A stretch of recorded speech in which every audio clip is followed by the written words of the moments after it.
sebasezulwini uMshumayeli useyiphakile wathi indlalifazi zezulu mayisukume zikiye ngoJehova umhle wasebuhleni bamaNazaretha.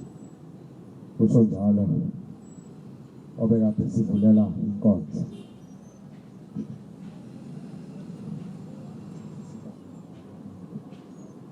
Ngizawucela abantwana abasebasezulwini uNkulunkulu angiphe amabili namathathu engingakwazi ukwabeka phambi kwendlalifa zakhe izinto zasezulwini, ebese kuthi oseduzane nencwadi yakhe ingcwele ukucela amazwi amahle abase-Verse 6 verse 19, abase-Verse 6 verse 19. Ngiyacela uNkulunkulu ukuthi makangiphe okuhle okwakhe kwasezulwini.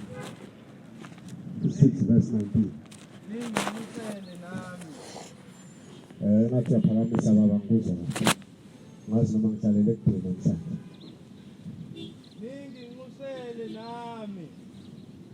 Ithi ivesi kaNkulunkulu ithi nize ninxusele nami. Ukuba ngiphiwe amandla okushumayela. Ebese ngiphiwe nami amandla Nkosi okushumayela.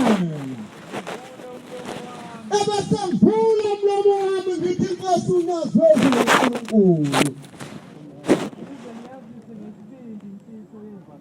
Ebese ngikhipha ngemfihlo ini ngenhliziyo yami imfihlo yami yomvangeli bukaThixo. Amayi bangulwe Nkosi.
Abantwana basebasezulwini kwakukhona indoda ngapha ngasekhaya mhlawumbe njalo esibongo sakithi.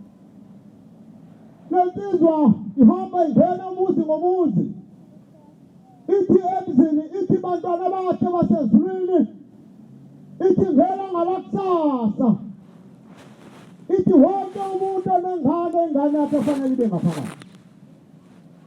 Ithi wonke umuntu onembuzi kufanele ibe ngaphakathi. Ithi wonke umuntu onenkomo kufanele ibe ngaphakathi. Awu, thini le ndoda manje? Oh, yazi yafika nakubaba. Ubaba-ke wayefana nenyoka nesele, mawazi inyoka nesele ngale ndoda. Ngoba njalo kwakuthi ma inkomo zababa iphumile zongena ensimini yalo mnumzana, ebeseza lo mnumzana afika athi ngiyalobola gogo. Bese thina namhlanje sengizophuma naye yami efanele mina kuba ngihambe nakuleli khaya. Wathi mase kunjalo abantwana bakhe basezulwini angempela kwalalwa kwasa ngasekuseni, kodwa le ndoda yayubekile umyalezo komakhelwane bayo. Yethi yathi ngisho onengane esikoleni makayilande ingane yakhe esikoleni ibe sekhaya. Wasethi baba, awu ngoba le ndoda siziyafika nalapha ekhaya ngizoyithini le nto. Awu athi mama, sasale sesenza phela baba ngoba nakho sefikile umakhelwane wakhe. Nangempela kwalalwa kwasanga sekuseni sahamba sa esikoleni. Hayi labonakala izulu ukuthi ayilibi lashintsha labamnyama. Hayi basikhipha nothisha ngoba yazi afika na principal esikoleni. Base basikhipha othisha bathi asahambe siphuthume emakhaya ngoba ukhona umnumzane bekade efikela ongaziwa ke noma wayentoli noma wayenjani kodwa wayeyindoda nje eyayakhile naye njengamanye amadoda akhile ekuhlaleni. Uma kunjalo lathuma kakhulu labamnyama izulu. Uma lithuma izulu ababesenkomeni babuyele emakhaya. Ababesesikoleni babuyele emakhaya. Owayesentimini wathi intimu yakhe wabuyele emakhaya. Ngoba inkosi yazama. Base liyaduma. Ekudumeni kwalo lathuma kanti insizwa lena isibabalile abantu efuna ukuhamba nabo. Ubaba wayengomunye walawo madoda efuna ukuhamba nabo. Uma kunjalo sithi masikeli phakathi kwendlu yangaphezulu yakwaguga lapho sithi khona mbonge uJehova ngokuba elungile ngoba umsa wakhe uhlezi phakathi uthi mawungena ebese ugogo ethatha wayibeke lapha ingubo sinqwaba phansi kwakhe uthi mawungena thatha ingubo akuphosele uyohlala emsamo.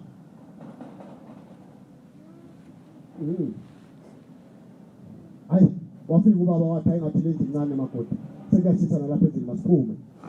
Wathi mama sophuma siye. Wathi masiphume siye endlini enkulu lapha yana ngoba yona ingathi ivulekile. Wathi mama angiyindawo ngizawuhlala la.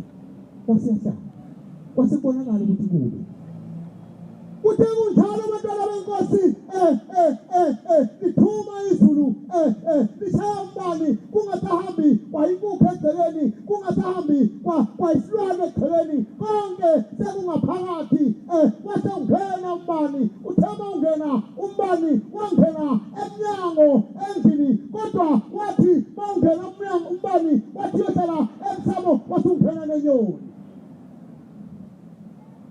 Bathi mawuhlala phansi umbani wasuhlala emaphikweni enyoni yasiwuthatha inyoni yasiphumela nawo ngaphandle. Yafika ulahla ngaphandle komuzi. Waphinda wabuya umbani uthe wabuya umbani wangena umbani waphinda wangena emnyango wangena nenyoni yezulu yawuthatha inyoni yezulu yawubeka ngaphandle. Waphinda umbani wangena kwesithathu wathi mawungena kwesithathu yawuthatha umbani inyoni yezulu yasiphosa esibayeni. Aseshaya inkomo esiwu-13 ekhaya siwu-13 bashaya inkomo ekhuphele zodwa. Angazi-ke nokuhle lapha ufuyile na abafuyile izandla phezulu. Hayi khuluma amadoda afuyile mina khuluma ngomqulathi nje khuluma amadoda afuyile noma abone monke engakanani ngikhathali fana nomqulathi ngithi abafuyile izandla phezulu. Abafuyile amadoda afuyile khuluma amadoda afuyile mina ukuthi uNkulunkulu mayidala isidlala inkosi isifuna ukusindisa umndeni wakho ebesithatha into esuke seyibona ukuthi inkosi ebantwaneni ebesifaka ephakeni. Okay hamba ngemoto ezinto zantani fuya nemsebenzi ngakho ningayenzi ngoba nifuya nenza kanjani umsebenzi ningafuya wakwenza umsebenzi ngenkukhu masuphambanyelwa ingqondo ukuze awenza ngenkukhu ngoba vele ingqondo isuke iphambene. Ngazi inyongo yenkukhu nokuyalithetha lento ngoba uphambene lapho ekhaya. Ngiyishilo incwadi awufundi incwadi ba. Omunye ngibambele 10:23. 10:23. Umathe. Success ukudla kusiyamba kana benkosi. Funda. Ngalindile ngazulu lembuzi. Akunaka lokho kimi. Uma benzingena kulowo muzi ithi incwadi ingcwele abantwana basebasezulwini ithi uma benzingela kulowo muzi yobalekela komuzi ithi nawo bese niyaphuma bese nibalekela komunye ngoba ningi bisa kuphi yakwa Israyeli. ngiqinisile ngithi Anikuqeda imizi yakwa-Israyeli. Nkosi kusise baba. Ubaphethe kahle abantu enkonzweni? Ubaphethe kahle abantu enkonzweni? Uzwile incwadi yokuqala ithe Nkosi ngicela ungiphe yini? Ukushumayela. Ukuze ngihlale nabantwana bakaNkulunkulu. Uzwile incwadi yokuqala ithe? Abayizwanga incwadi yokuqala abasefesi 6 verse 19. Isho njalo indoda mase isikhoma sekhiya nesihlangu sayo isilandelwa zinsizwa nentombi nojamengweni isikhoma isilahla isihlangu sayo ngapha isibhekisa ngapha iphinde isibhekise ngapha ithi hayi bantwana benkosi ithi niyabona imisebenzi kaNkulunkulu engiyenzayo ngemuva isho indoda ngoba mighty yabheka iyabona Inhlalisuthi. Ngoba mighty yabheka ngemuva iyabona Inhlalisuthi. Amithi. Amjalo phela.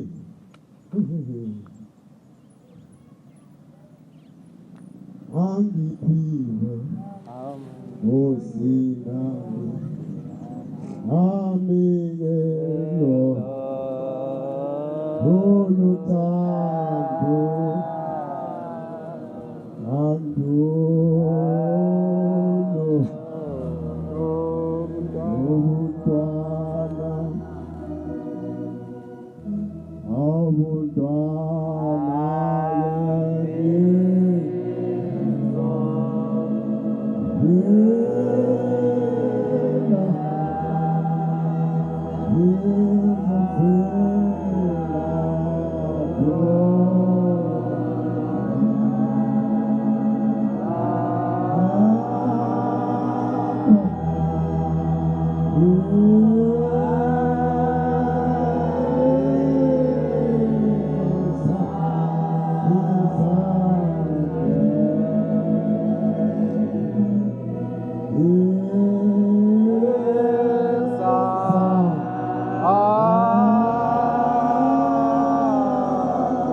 ukumkani bathi ukumkani sithi chifu bethina ngokwela kithi wazi uthi ke ukumkani wendawo noma ichifu yendawo ithi hayi imntolo wenzeke kwayikhalo ithi angihamba amadoda ayofuna sikhiphe insizwa ezasithembekile eseceleni kwabo siyahamba ngizofuna uma ihamba zifika kwindoda eyazivumisa amathambo ithi le ndoda hayi bantwana benkosi njengoba nilapha hambani nitshele inkumkani noma nitshele ichifu yendawo ukuthi umzwane ndoda njengoba usindile usinde ngonkosikazi walo. Awu hey madoda usinde ngonkosikazi awusinde ngonkosikazi walo. Funda 43. Funda 43. Uma bephuma bekomunye owayephila naye ephasa amathambo uthi hayi enithole enapha enisuka khona hambani niyokusho kulona onithumileyo ukuthi umuzi wale ndoda usinde ngonkosikazi wayo. Isabalela 43. Mhlambe kanjalo badlule baye kwesithathu. Mabe fika kwesithathu bahlangana naye edethini ephuma ngesango. Wathi hayi ngisakhuluma lutho ngoba ngathi nina amakhandane eqeleni. Ngoba kanifuni ukuzwa. Lokho nithola eqaleni nakuthola kwesibili lokho nizokuthola la. Hayi. Ahamba khubeka ayikwesini. Afike kwesini. Athi hayi madoda ngifuna ukusiza abantu abahluphekile mina hayi abantu abangahluphekanga. Angihluphekanga mina. Baye kwesihlanu. Uma befika kulowo wesihlanu wathumela umntwana umnumzana ugoba lona owayehleli abisho ugoba njalo lo wala esontweni. Ungathi uthi wena baba. Ukugobela mina lokho umuntu ukugobela inyanga. Uma ethumela umntwana uthi hamba mntanami uthi ufike esitobhini esithile utelela umadoda abuyele emuva kule ndoda ayithumuleyo afike ayitshele ukuthi umuzi walensizwa usinde ngonkosikazi wayo. Funda ba 43. Funda 43. Sabale. Funda 43. 43. Verse 43. YeSabatha. Ndoda hlonipha uNkulunkulu einsukwini zokuphila kwakho. Ithi le ndoda hlonipha uNkulunkulu einsukwini zokuphila kwakho. Yeneliswa ukumthanda umkakho. Abathanda bakabi izandla phezulu. Ungakhubekisi inhliziyo. Abathanda inkosi kusise baba abathanda abakhosikazi abo izandla phezulu. Ungathi lo shaye organic phela lo thanda inkosikazi wakhe ngalowo mthanda obusasada ukuthanda kushada na. Phela mina abathanda abakhosikazi abo. Hey. Ithi ndoda yenelisa ukumthanda bani umkakho. Akusho mina kusho le Inhlalisuthi phinde Inhlalisuthi abazange. Ndoda yeneliswa ukumthanda umkakho. Hayi. Ungathi nawe usuvela usuyika phezulu njengoba usuyayazi ukuthi kuthiwa ndoda yenelisa umthanda umkakho. Awuyifundi ngoba kufanele uyifunde. Uma bethikile babuyele emuva bayafika kule ndoda ithi hayi mnumzana ithi esitholile amathekeni amahlanu ithi masihambe siyocela uyithali abasaba ngonkosikazi wayo. Wathi basekufikile kubaba le nkulumo esiza ney'nduna ukuthiwa hayi mnumzana ngonkosikazi wakho ngoba lo mzi uze wasinda usinde ngonkosikazi wakho. Wathi baba awu ngibonge umfazi. Ngeke. Ngeke ngibonge umfazi hayi ngeke. Lo muntu ongamthenga la ekhaya wenza ngesibongo. Wayesethi hayi kulungile. Manje thi lo muzi usinde ngalonkosikazi kulungile.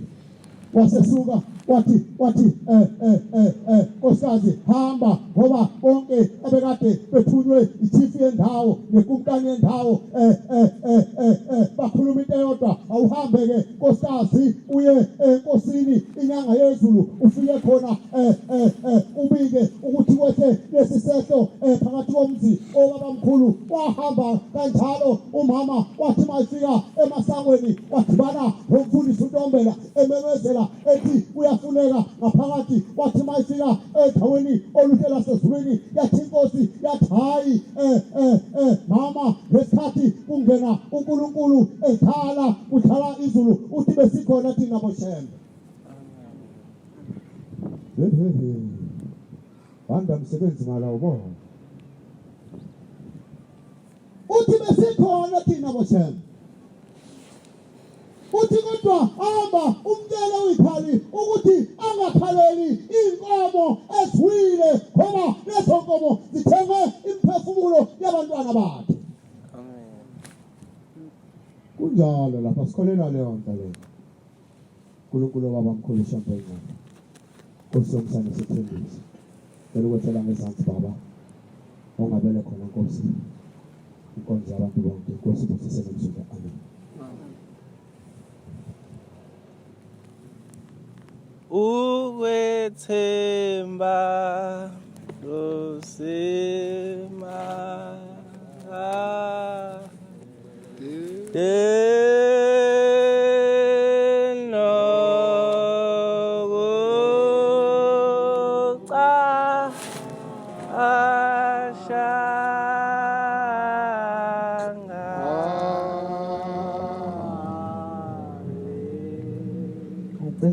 Inkosi yamaNazaretha.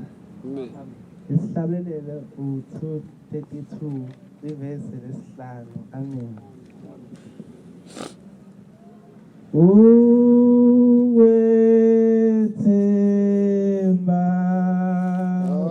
osimanga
yamaNazaretha asekuhleni unyazi lwezulu. Amen.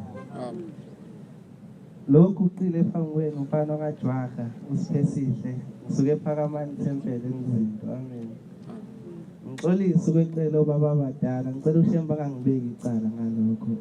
MaNazaretha njengoba ngihlabela ngiliphindi ivesi sengathi ngalekhwane ngihlabelelile ngenxa yovalo. Ngisaba kusho ukukhuluma kodwa ngiyacela uShembe angiphi isibindi. Khona niyazi le besicela ishaye ingcolosi lithi ngiyazise ngesibindi imfihlakalo yevangeli akuyazi-ke niyalazi iBhayibheli bafowethu.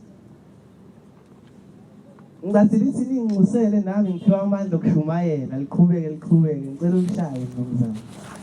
MaNazaretha njengoba ngiguqile phambi kwenu ngiswele imlomo engingambonga ngayo uShembe unyazi lwezulu ngicela ulishaye mnumzane. Nginqusele nami. Ithi le vesi yisho ukuthi uba khona amaNazaretha ezofunda. Abasefeso 6:19. Shaya ivesi-ke mnumzane. Nginqusele nami. Ithi le vesi ninginxusele nami. Ukuba ngiphiwe amandla okushumayela. Ukuba ngiphiwe amandla okushumayela. Ngivule umlomo wami. Ngivule umlomo wami. Yize ngiyazise ngesibindi imfihlakalo yevangeli. Yize ngilazise ngesibindi unyazi lwezulu kunina maNazaretha. Ngiyabonga mnumzane, ngiyabonga. Yiyo le vesi ekade ifunda manje ibonile into engithuke ngayo sengikhohle nokuthi-ke yafunda. MaNazaretha unyazi lwezulu kukhona into elisanda kuyenza nje eliyenze ngesonto elidlule engizodlula kuyona uma sengihlala phansi. Kunengane maNazaretha ekade iswele indawo yokuhlala maNazaretha. Ikweleta isikole University of Western Cape imali ekade ikweleta angeke ngakwazi ukusho la inkulu kakhulu. Ngaleyo ndlela besingenayo indawo yokuhlala. Nokurejista kwayo kwabanzima kakhulu. Ibihlala-ke nabangani bayisiyangifonela ngolesine olidlule. Iyangifonela uyeza ukuthi usosizini umntwana abantu. Uthi siphesihle nginenkinga uyalibika udaba lakho uyalibika. Uthi maseqedile ukulibika uthi kodwa bengifisa ukuze sabatheni. Lambe kumina nawe ukuze sabatheni sekuyinto nje kanti khona abantu abalifisayo leli sabatha esibe nenhlanhla ukuthi sibe kulo singakuthathi kancane ukuza kwethu la. Amen. Amen. MaNazaretha leka ithi mayifisa ukuze sabatheni siyalibika usizilayo. Ngithi noma ingaphatha noma ishumi nje unyazi lwezulu libheka inhliziyo izonikela icelo onyazini lwezulu izoyithola indawo yokuhlala. La ngempela izile ngesabatha elidlule ngicathi abangcwele bambonile nje umntwana kade nibona ukuthi uyafika la ngesabatha elidlule. Iyacela isithi-ke ngomsombuluko mangaphosisi isiya kokozo student housing ukuthi kukumi kanjani ngoba isiwasendile ama-appeal adeclinewa kwaphela nje indaba yayo nendawo yokuhlala kulonyaka. Isiya ngethemba lokuthi njoba isibuye onyazini lwezulu isizoyithola indawo yokuhlala. Ithi maye student housing ngomsombuluko iyafika bangayinaka usuku lonke ngiyayifonela ngeze ithi sibenzile bese kunethemba ungitshelile wathi unyazi lwezulu alidlulwa yilutho namanje lisakhona ithemba kodwa sengiphoxekile. Kwangiphatha kabuhlungu lokho ngase ngifonela abantwana abancane basekhaya ngathi ngicela nibike umntwana usazophinda ngolwesibili ayikobheka ukuthi kwenzakalani noma ngabe ama-application akhe asedecline wonke kodwa nje ukuyobheka. Yazi ngizothi ubuhlathi ungathi unga-aplayanga uhambe uyobheka into nje siyiphelile ngiyazi ngizothi akubona ukuba smart lokho. Kodwa maNazaretha njengoba ivesi lisho lithi ukuthemba usimakade nokucasha ngayo kuyinto elungileyo noma kudeleleka nje. Sengiyambuza umntwana nami sengifuna bathi ngesingizile uphone le kuzophuma ngathi ngithi ugqoke kanjani ngathi uyakofuna iresi. Lithi hayi bengiyigqokela ibhluku ngithi ingakho unyazi lwezulu alimsebenzeli umuntu ogqoke ibhluku. Ngithi kusasa ugqoke ingubo uhambe uzobona bazofike babone lona unyazi lwezulu mase beyakulungiselela indaba yakho. Ngizoyikhatha le ndaba ibe incane ngoba yinde kakhulu. Ithi masifika ngakusasa student housing nakhona bafike bayiphindise emuva. Isisaba kusho ukungifonela isingixoxela ithi ayizange ikhulume nomunye umuntu omnyama. Ithi ikhalade engakhulumanga nalo liyisendela i-email ntambama lithi itholile indawo yokuhlala. Uwethemba usi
alitshale ngasuku uthando lwakhe kulo mntwana abinazaretha nanjengoba singamanazaretha. Amen. Inkosi usemzini. Amen.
Ngiyayikhetha inkosi yasekufeni bamaNazaretha. Lo mfana oguqile umfana kaNgubane. Danhauser sabathe sabathini emzini enkosi. Bangcwele ngiphakanyiswa ukuthi ngonyaka ophelile bengikhona la. Ngomachi ngesikhumbuzo senkosi ukuthi ngolwenkosazana sasilapha endlini. Kuyisikhumbuzo ke ngacela isiguqo. Benginenkinga ngayitholi iNSFAS exhasa thina abantu abantulayo. Nango 2012 ngase ngenza unyaka wami wesibili ngaba nenkinga efanayo. Ngaze ngakhishwa esikolweni ngaxoshwa ngingayikweleta. Kwaphinda ngonyaka ophelile. Ngabona ukuthi okushuthi kuphinda lokho okujwayele ukuthi mase ngingenza unyaka mhlawumbe wesibili. Imali vele bengabe besangixhasa ngayo. Ngacela isiguqo lapha nganikela futhi la ethempelini. Waze waphela unyaka angangathola lutho. Bayakhishwa abantu mangabe sebekweleta. Bexoshwe nasemaresi kuthiwa bahambe. Ngangenza nama-semester module. Kodwa nje ngaba angikhishwanga izange ikhulunywe indaba yami ngabuya ngaqhubeka ngafunda. Ngaphasa kahle. Kulonyaka bengibanga amabhasara u2. Mangizo register. No NSFAS wesithathu. Ngithema ngifika uNSFAS wang approve bangihambisa irecord yami academic record. Ngase ngithola amabhasara amabili. Kwathiwa ngikhethe eyodwa ngoba ngeke ngikwazi ukuthola lezi zinto zontathu ngikhethe okukodwa. Ngakhetha ke ngicabanga ukuthi khona engikukhethile. Engicela ukuba uNkulunkulu aphinde abe ngakimi. Kuthi noma kuqhubeka indlela ngifunde ngiqede nange besithathe besithole lo msebenzi ngoba beshiya. Bangcwele uShembe uNkulunkulu UNyazi Lwezulu. Angikusho lokho ngoba sengisizakele cha. Ngo-2011 ehlala esitalweni. Engakahlali sewuthingo lwakade lizoze eGoli ngihlale kakhulu kweGoli bangcwele. Sasilungisile sinabashu. Silungise isihlalo umjiva. weSabatha nowokunikelisa. Sithi sizohambisa enkosini uthingo lwenkosazana mangabe ifike eGoli. La lisho izwi lithi yeza yagcina ingasafikanga. Wayeseshintsha ibhanti ubaba ngoMarch. Kwahlala unyazi lwezulu. Ngesikhathi kuhlala unyazi lwezulu yayingekho into eyilungisiwe ukuthi uzothi mayehlala bese ehlala kuyo. Ngoba uShembe mayehlala esihlalweni akahlala esihlalweni akade siteli oshintsha ibhanti. Kwafuneka isihlalo esisha. Kufuneka umjivo omusha weSabatha. Kufuneka umjivo omusha wokunikelisa. Zazi ngalungisiwe, okwakulungisiwe yilokho okwakuthengwe yithi sizonikela ngakho. Base besifonelo anti bathi fikani kuyaphuthuma. Saya bathi lezi zinto ebenizithengela ubaba sesizoyithatha zihlale inkosi esihleze esihlalweni. Uma nikuvuma lokho ukuthi kwenzeke. Ngoba sincane isikhathi ukuthi kusangwa yokwenziwa izinto ezintsha. Bangcwele kwenziwa lokho. Zahamba lezi mpahla zayo enkosini unyazi lwezulu. Zathi mayebekwa phambi kwakhe uthi lezi zinto lezi zithi ezababa. Lesitalo lesi sithi akusona esami sababa. Lo mjiva lona uthi akusiwo wami kababa ubani ongabona leyo nto. Wayengakaye egospel ukuyogqotshwa. La kuthiwa amakhosi agqotshwa khona wayengakaye egospel. Wayenensuku embili ehlalile esihlalweni. Kodwa amehla akhe ayesekwazi ukukhuluma nesihlangu. Ayesekwazi ukukhuluma nendwangu. Ingakho ngithi unyazi lwezulu uNkulunkulu bangcwele. Angikwazi ukuhlala phansi ngingadlulile kwinabathu. Cela baba ungifundele uMshumayeli 9. UMshumayeli 11 verse 9. Uphinde 12 verse 9. Jabula nsizwa ebusheni bakho. Jabula nsizwa nawe ntombi ebusheni bakho. Mayithi inhliziyo yakho ithokozise ezinsukwini zobusha bakho. Mayithokozise inhliziyo ensukwini zobusha bakho. Uhambe ezindleleni zenhliziyo yakho. Uhambe ngokuthanda kwakho. Nasebusweni bamehlo akho. Nangokuthanda kwamehlo akho ukuthi ubonakala oyithandayo wenze lokho.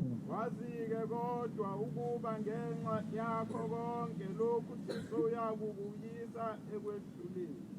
Wazi kodwa ukuthi usuhambile ngokuthanda kwengqondo yakho. Ngokuthanda kwamehlo akho. Ekugcineni uThixo unyazi lwezulu uyakise kwahluleni. Ngakho susa ukudabuka enhliziyweni yakho. Ulahle okubi emzimbeni wakho. Kuba umntwana nobusha buyini. Kodwa wena-ke mNazaretha, susa konke ububi nokuhamba ngokuthanda kwakho ngokuba lobusha obudliwa ngaphandle buyize. Khumbula umenzi wakhe ezinsukwini zobusha bakho. Hlala umkhumbula njalo uShembe sakugcinile.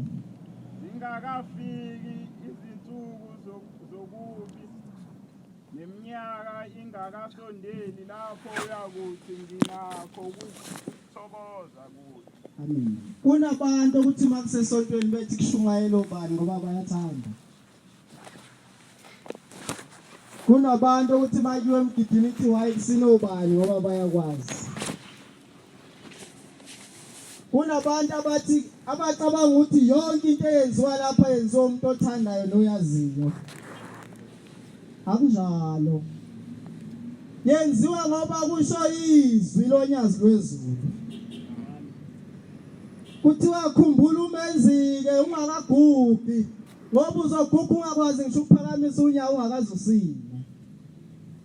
Uzoguga ungabusakwazi ukuhlabelela kanti ube nalo ithuba umusha lokuhlabelela wathi hayi ngisemncane.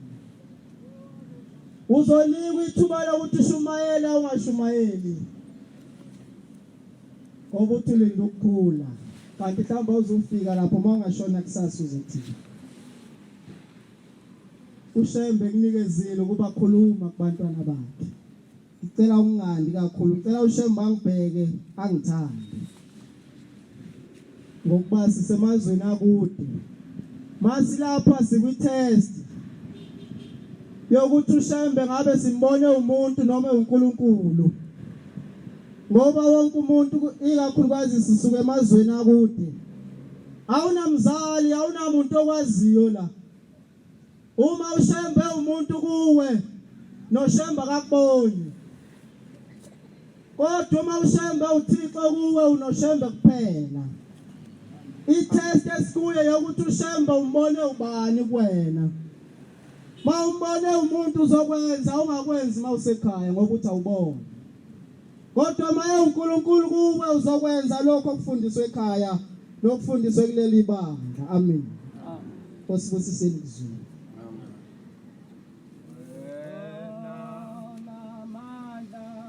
onamandla onke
indaba esihlangene ngazo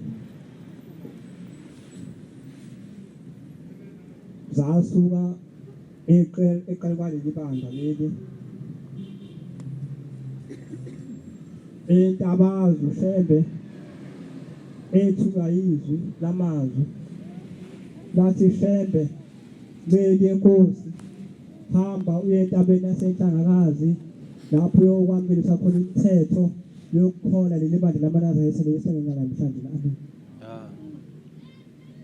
Yaphuma into yangamayekisa yashiya konke komndeni wakhe iy'ngane zakhe yashiya nepho yakhe yashiya bonke abantu abaziyo elandela izwi lithi hamba entabeni yaseNhlangakazi. Yathi beyiphuma into kanhliziyo ihamba ilalela izwi yahamba kwaguqa zonke izinto azeyigqokile yahamba yadla kumuzi enye indoda yabona ukuthi hawu nawe umuntu wasezulwini usambe kwazi kwaguqa izicathulo yakhipha amabhuthi yathi mina njengenkosi gqoka uhambe ulalele izwi elikuthumileyo.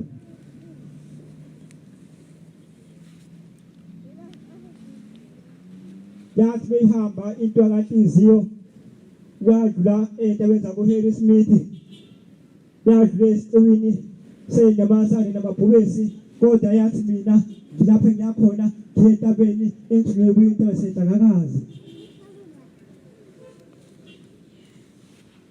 Yahamba inde kakhulu yathi beyifika yahamba uluntu uhambo lolu yasiya isingasazi ukuthi iya emuva noma iyaphambili. Yathi beyifika entabeni enkabeni yeTheku yathi beyifika khona iy'ntaba ezikhona phangakithi ekuthiwa isePondazini lapho kuthiwa khona kwamakhona isitimela. Yathi bayifika khona isingasazi ukuthi iyaphi yakhona iyaphambili noma iyemuva. Yathi hayi sengicabanga uhamba manje sengiphindele ekhaya entabazini lapho engisuka khona.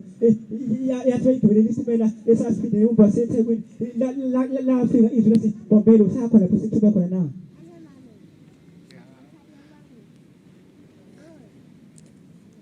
Kwathi senjalo esebethe sami isitimela sajama sangaya phambili sangaya emuva lathi ilizwi Bombela usakhona lapho sithume khona na. Lathuma uqhubeka nalolu hambo lwakho libheke emuva labantu bonke laba bayohamba bayobuzwa kuwe.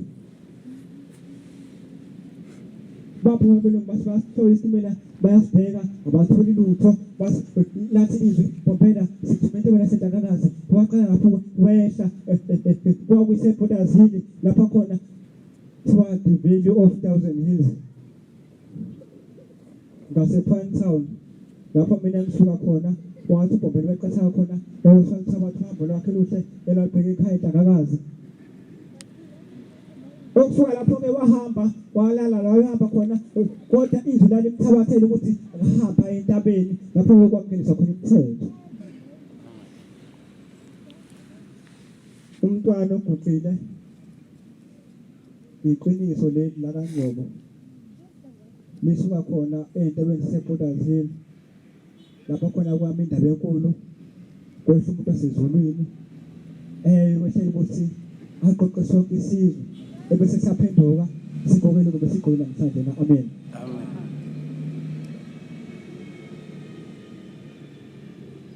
Ubhuti ophuma eqaleni ukhuluma indaba enkulu enhlese ngovalo uma ikhuluma ukuthi kwathi uma lihloma abase bahlangana baye endlini enkulu indlu yangasenza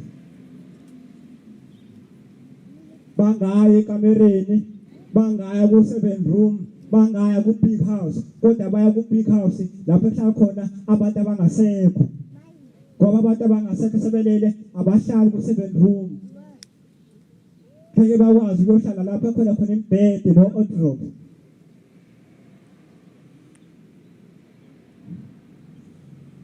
Uthi umama ongizalakho uma elele wayegula kakhulu eside isikhathi engasindi. Yathi bese sivuka intombi yakamthethwa ithi baba wasekhaya ngilele bayafika abantu abadala bafika ogogo bathi hayi ngikubulele phansi kandlela ngeke uzuvuke thina sithe lapha sithe nani lezi zinto enhlala khona eniba khona ama-TV kuba khona abantu besengithini manje thina akasikwazi ukuhlala khona sifuna indlu yethu.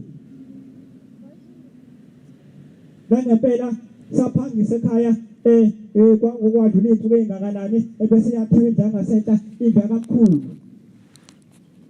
Wathi esasindile aphinde futhi alala phansi esithi isikhathi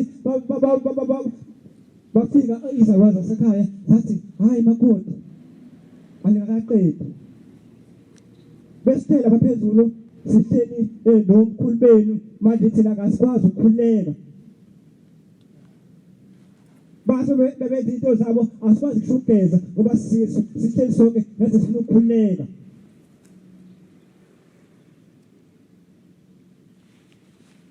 kwathi kusenjalo kwaphandiswa base bayakhe enye indlu yakagogo yathi beyiphela bafika izalukazi sezalala sathi siyabonga namhlanje sesikhulekile sesiyakwazi ukuthi besigeza sikhuleke nomkhulu benu futhi sebeyakwazi nabo endlini bakhuleke kwavuka ekufeni kwasinda waphuma kubafileyo namhlanje ukhona usho njalo wathi uma kuhloma izulu bayaphuma beye endlini enkulu yangasenta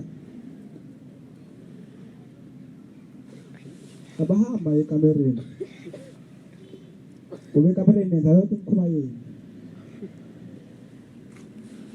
abahambi baye sitting room kube sitting room nihlala khona nibuke i-days namaphozi nibuke nama-generation abangeni lapho bangena endlini yangasenta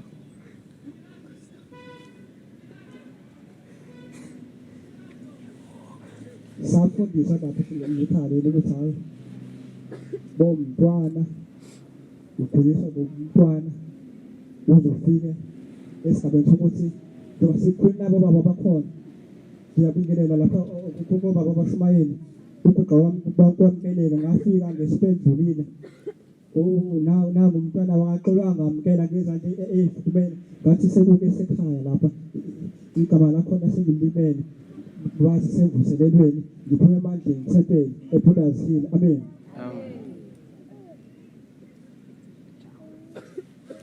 indaba esifanele ngayo eyathi baba mkhuluma iqoqa sithena ngaphasi labantu njena akuvelanga ngoba mnandi kwaqoqwa abantu azobekwa ubaba mkhulu aqala hlupheka kakhulu esithi isikhathi okhulumile evile edlulile uthena sisokhalweni ayekhona amanabeke kwathi sisokhalweni akangasuka sisekuyindlela ubaba mkhulu asibekela yona ungenile ubhombela ethafeni kopho ungene kuleli bhilini uhlangisa abangcwele bonke lethi ngoba lapho usibheki uyasithanda uyathi bakhona abantu ababasemvuselelweni Amen. Now soba basesa ebabese ibusiso yakazasibanga. Ngasho kanjalo nangu umntwana wakho ngathi baba tabonga ngena phansi kwalabantu amhlophe. Ebese sisi discuss ngifile entabeni zakoKapa. Ngiqala uguqa phansi kwabantu amhlophe. Unyaka uqale ka-2020 sekwesibili ngakho uNkulunkulu wonke abasebenza ngawangeni uNkulunkulu abasiyabheka ngithathe ekhaya ngokumntwana wami yami.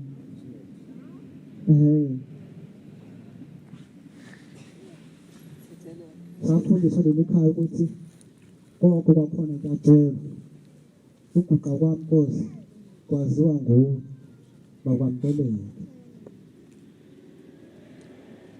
sibile bangaka sagijima phakathi kwabantu amhlophe sisuka lapha siyangaphaya sikhuzwa hayi ngayi lapho sicashe emva kobo mama uso sekuguqule sekuyathandazwa sisuke sithi sigibele esihlahleni sihambe sephansi namhlanje sisakhona ingube nemhlophe amen azidalanga nebhanga ngoba kazizazi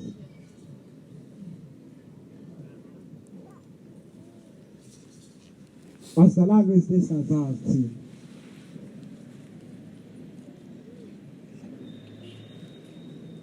Abantu bamana sathi ukuthi bebedala ngento abayaziyo ngoba thina sikhulelwe inkolo. Asazi sibiza ngento esazazi. Kwathiwa sinabantwana bakaNazaretha. Ngibonga into eyodwa. Ngibonga abantu. Ngoba sibangaka namhlanje nesikholisi nabantu. Ngibonga into eyodwa ngithethe ngifika ngekhaya leli.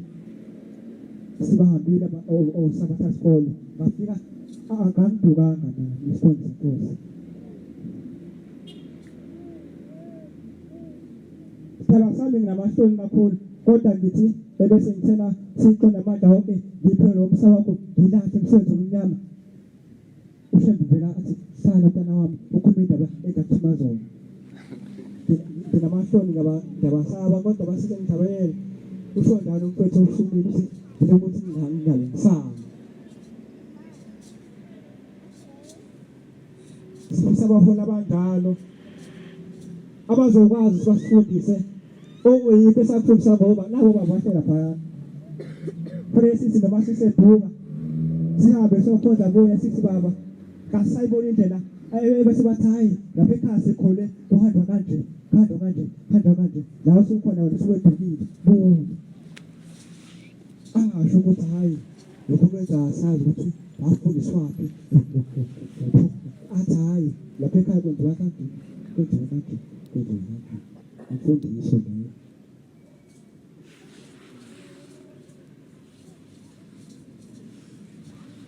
nabo mama basengaphesheya boma bami usheba ngikhumbula ngikhulise kwashiwo njalo kwathiwa Indabenkulu konke lokho sakufundiswa ukuthi izidala ekhaya zisuka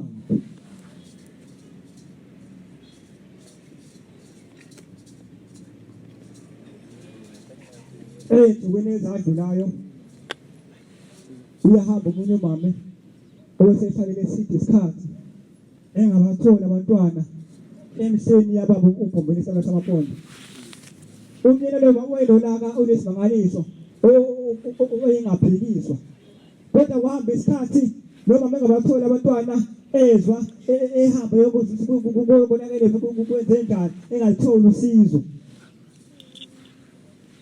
wezwa ngoba bathize bathi hayi ikhona Indabenkulu esiyafika ilapha phakathi kombuzo wasephakameni okuye khonyoza ukuthi kwenze njani wathi lo mama sesengabe uphathuma isikhathi ngoba kuthiwa Inkonzo ngeyofakazi akusiya eyakanyoba ngoba mina ngumntwana omncane ngiziqapha seshaya phansi shaya futhi ithi wahamba lo mama lona waye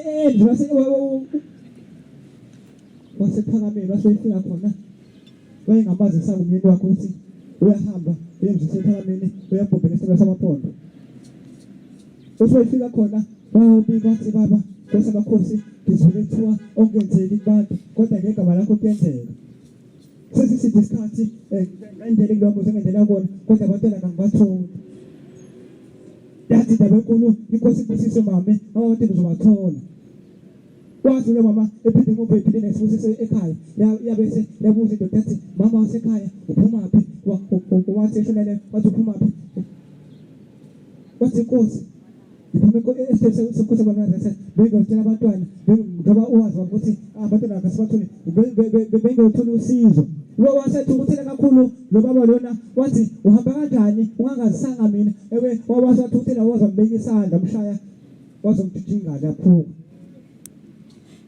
kodwa isitheni inkosi ibusisa abantwana zobathola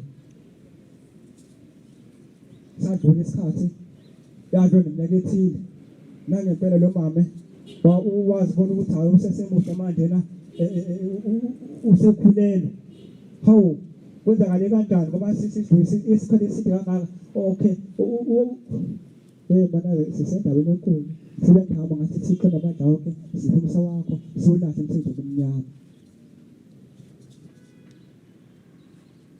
sizoyilahla nje nabo bahlela phana akazi basifundisa ukuthi lapha ekhaya uhamba ngendlela engasiyona kokuphuma kubo abazi ukuthi kuyimgomo nezinqumo zesonto ngeke basifundise ngeyikho esikwenza sikhathela lapha Inhlalisuthi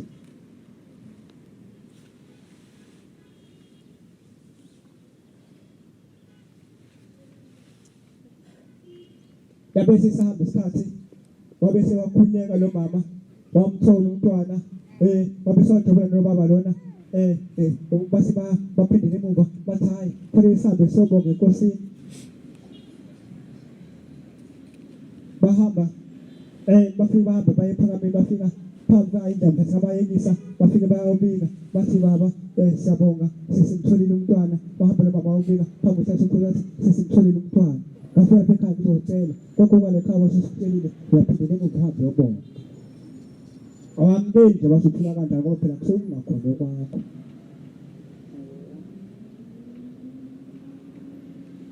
kodwa yathi Indabenkulu ithela umntwana bengimthola ngamthola ingalo yakhe ididekile uphukile engalweni yakhe yathi hayi wasofika ekhaya lesibusise nganikeze sona wasofika ekhaya umnyeni wakho okushaya wazodideka ingalo wengadidi wena kodideka ingane ngangesenginikeze yona wabuza uMbombela wathi hawu mame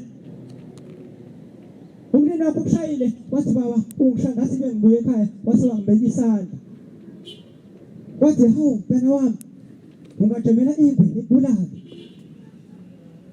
yathi baba kangayile kodwa umuzi lapha ngena ngaya ngokuyogana ngakuvusela ekhaya kodwa konke kuphela lokho khona wathi kodwa hawu mntana wami ungajemela ingwe ibulala ehlabe senavela igama kodwa nayi ijame engweni Amen. ngoba yajemela ingwe baba nesibindi umama wathi baba ngangayile ukuthi umuzi ngangevuse umuzi Kama sasa upo bisa sasa ukuja mengwe. Nangu bomama bami ushaba nikhulisa. Anifise. Sisi sehlangene sisi wathi 14 uthi uja mengwe. Wavela kanjalo uja mengwe. Isincwadi beBhayibheli masizazi indlela zokukhuluma. Ngeke sazi singazazi indaba. Ngeke sazi singafundiswanga zona indaba. Sizokwazi ezomkhululi wethu.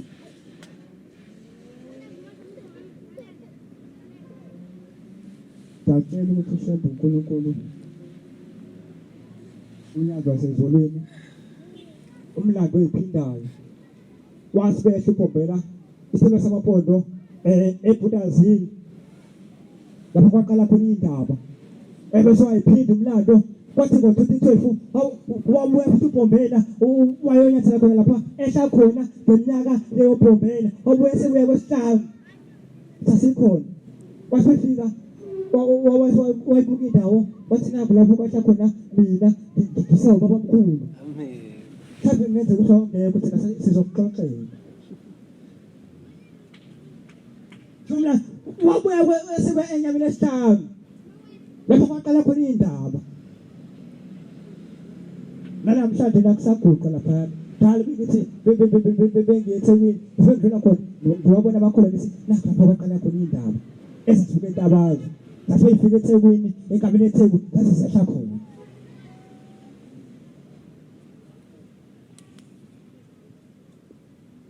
uShembe akhulise bonke nabasho sibe ngifika ngathi angidukanga entweni engiphuma kuyona ngisasekuyo namanje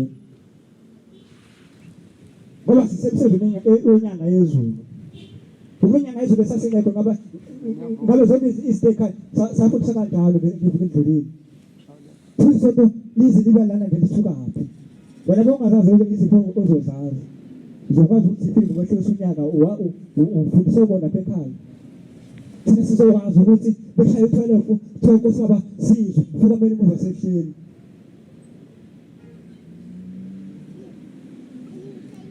uShembe asikhumbule sonke sabadala benyabasho ebese eyasifukamela engonyameni ngoba izwe selabheda libi kodwa sithi bese silalela izwi silenze ngoba silalela ngesingenziyo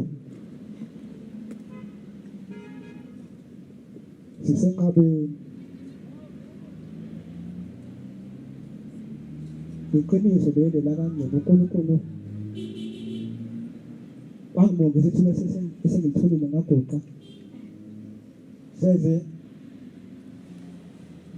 ukwesaba Shembe ungakususi kimi ngoba bekwasuka ukwesaba ngizobona zonke izinto lezi engafanele ukuthi ngizibone ngihlale ngomntwana wakho nanini Inkosi yobusisa amazwi ngibonge baba uMshumayeli amen Amen.